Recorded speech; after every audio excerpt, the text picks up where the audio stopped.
செல்வ குமரன்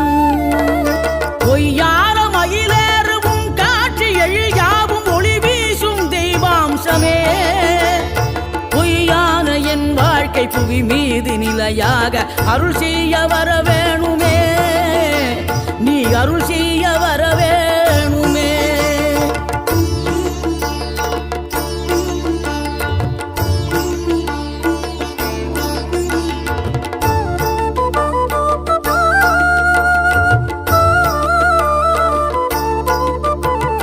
இகழ்தலையும் புகழ்தலையும் ஒரு முகமாய் கருதும்படி செவி உரைத்த முத்து குமரன்